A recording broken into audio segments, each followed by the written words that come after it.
Playing here at Independence with head football coach John H. Lilly. John,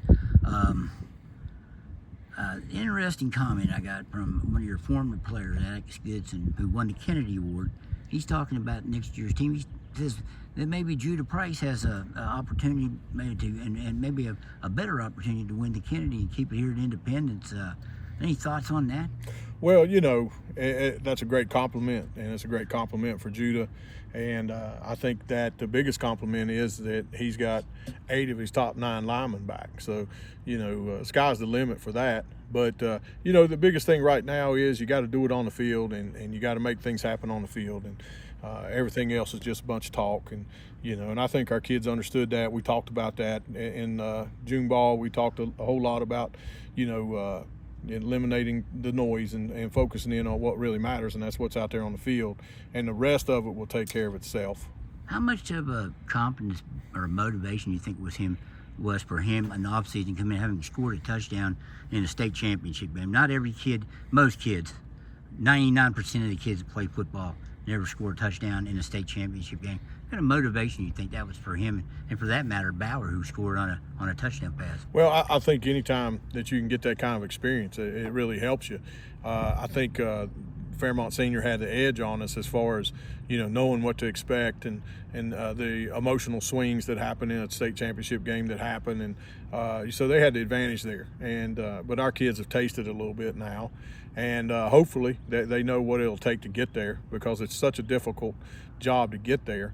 But I do think that experience will pay off for us, especially in playoffs, coming from behind twice and winning games. Just having those type of scenarios and situations that you can learn from, I think it really helps you as a team.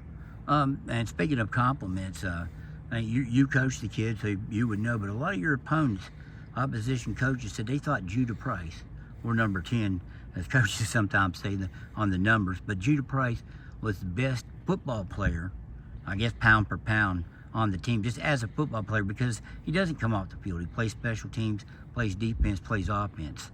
Well, me and you were talking earlier. The thing about Judah is he's very confident, but he's not overbearing and he's not cocky, but he's confident.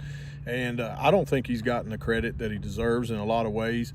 If you watch us play and the things that he does for us, he's the second leading tackler on the team, plays safety, and we play a lot of robber coverage. And, so he's locked on people one-on-one a lot and still comes up with tackles. I think the biggest compliment I can pay Judah is he's probably more valuable to us defensively as he is offensively, and pretty lethal returning punts and kicks. So, he's a total package. He's a beast. He really, truly is.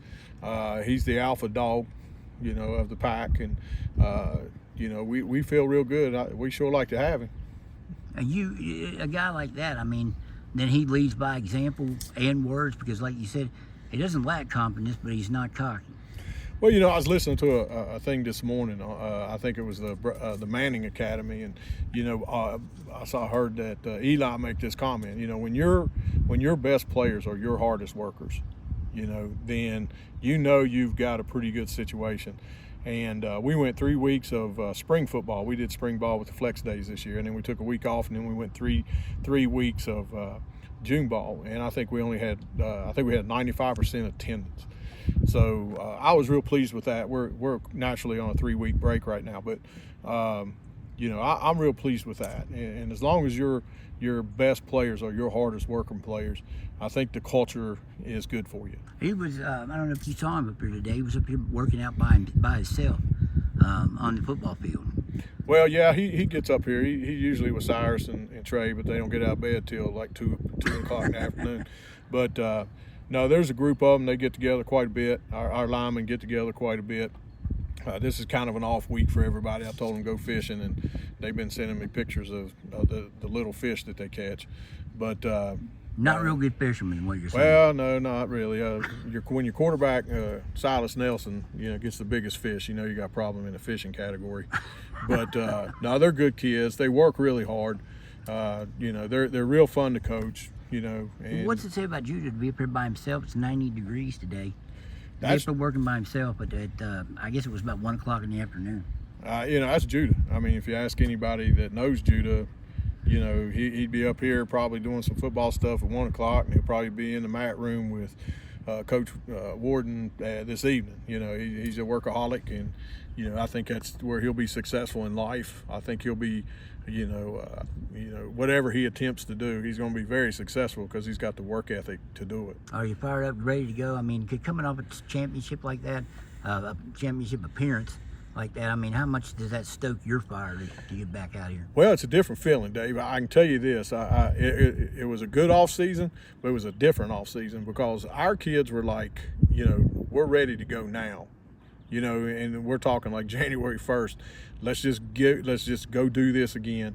You know, I think they felt like we had an opportunity or a blown opportunity for us. We felt that way to win a state championship, and we got a lot of guys back. And I think the whole climate of the off season is like, you know, instead of killing yourself in the weight room, let's just go. Let's go do this. Let's get this going. So I think when August 1st rolls around, I think we'll have a very excited camp, and hopefully it'll be fun. Well, it'll be different. You've coached these teams before with a lot of people back. You've got just about everybody back except your quarterback and your Kennedy Award running back, but you got so many guys behind them.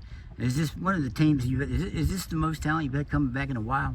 But I know you at different stops you've had a lot of people coming back. Yeah, it's all to me. I guess if you would talk to Fairmont or Bridgeport or Bluefield, you know, those teams, it's consistently, I think they'll tell you it's harder the second time to do it is the first time. So, you know, it's got to be a certain focus, you know, and that's what I'm on, and that's what we're working on.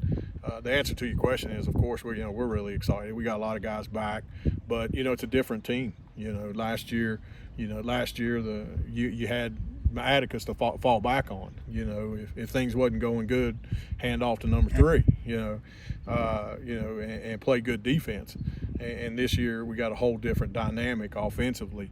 And those are the things we got to do. We got to replace 5,000 yards of offense. So, you know, it'll be fun. I think it'll be fun. People probably don't realize that. Yeah, I mean, you don't have, you know, between Phelan and Atticus, you know, right there alone was 3,500 yards that walked out the door. You know, so, you know, we got to find a way to come up with that, and that'll be the fun part. That's what makes coaching fun. John, I appreciate it. Thank you for coming out.